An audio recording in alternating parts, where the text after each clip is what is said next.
Assalamualaikum warahmatullahi wabarakatuh. Selamat pagi teman-teman semua dan juga Bapak dosen pengampu mata kuliah Manajemen Pemasaran Pendidikan.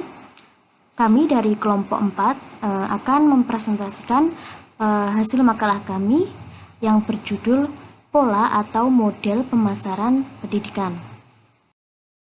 Dengan anggota kelompok yang pertama Ma'rifatul Rodiana, yang kedua Ria Ayu Kusumawardani. Langsung saja untuk materi yang pertama, yaitu pola atau model dalam pemasaran pendidikan. Nah, di sini pola atau model pemasaran pendidikan menurut Munawaroh ini dibagi menjadi 3, yaitu ada pemasaran eksternal, pemasaran internal, dan pemasaran interaktif. Nah, yang pertama yaitu ada pemasaran eksternal. Nah, pemasaran eksternal ini menggambarkan aktivitas normal yang dilakukan oleh organisasi, dalam hal ini yaitu lembaga pendidikan, untuk mempersiapkan produk atau menetapkan harga dan melakukan distribusi informasi dan promosi produk jasa yang bernilai kepada para pelanggan. Nah, dalam hal ini pelanggan di sini yaitu siswa. Nah, pemasaran semacam ini dapat memberikan penjelasan mengenai potensi dan produk jasa pendidikan yang berbeda dengan lembaga pendidikan lainnya, dan akan dipublikasikan kepada pelanggan agar menarik perhatian dari lembaga pendidikan tersebut. Nah, biasanya dalam pemasaran eksternal ini menggunakan media web dengan memberikan penjelasan mengenai keunggulan, mengenai jurusan apa saja yang ada dalam sekolah tersebut, kemudian menjelaskan tata cara pendaftarannya seperti apa. Nah, untuk yang kedua yaitu pemasaran internal. Nah, pemasaran internal ini menggambarkan tugas yang diemban oleh lembaga dalam rangka melatih dan memotivasi para guru, karyawan, dan tentu siswa sebagai aset utama dalam lembaga tersebut agar dapat melayani para pelanggan dengan baik. Nah, tidak kalah pentingnya yaitu mereka juga akan diberikan penghargaan dan pengakuan yang sepadan dan manusiawi untuk membangkitkan motivasi, rasa bangga, loyalitas, dan rasa memiliki kepada lembaga pendidikan tersebut. Nah, SDM di sini SDM yang dimiliki oleh lembaga pendidikan ini difungsikan secara optimal sebagai pelaku pemasaran jasa pendidikan kepada masyarakat sebagai pelanggan pendidikan. Nah, maksudnya di sini tuh biasanya pemasaran ini dilakukan dari mulut ke mulut. Maksudnya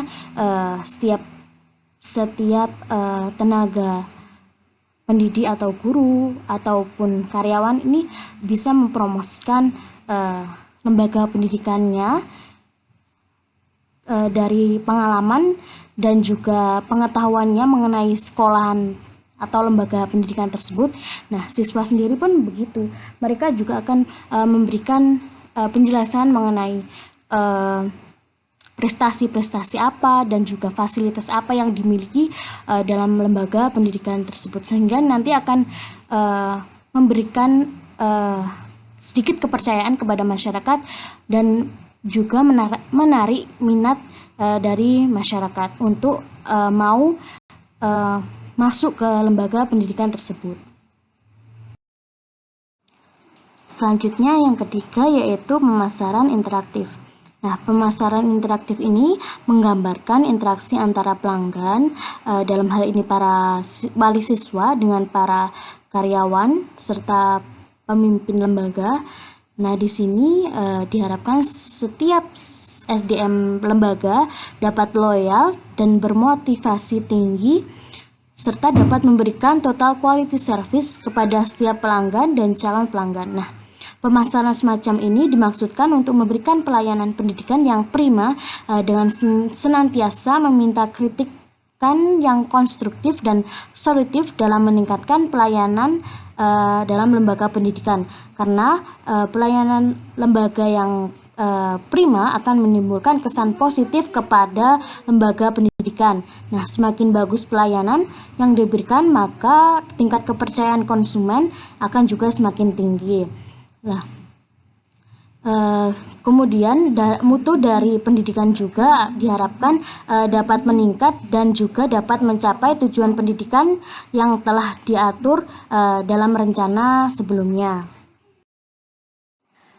Baik, selanjutnya yaitu pembahasan tentang kelebihan dan kekurangan masing-masing model yang telah dibahas tadi. Yang pertama yaitu kelebihan dan kekurangan model pemasaran eksternal. Keunggulan dari pemasaran eksternal ini yaitu yang pertama, lebih mudah dikenal dengan cara membuat laman website sekolah. Yang kedua, mudah dalam proses komunikasi dengan calon siswa. Yang ketiga, adanya tenaga bantuan dari wali murid sekolah.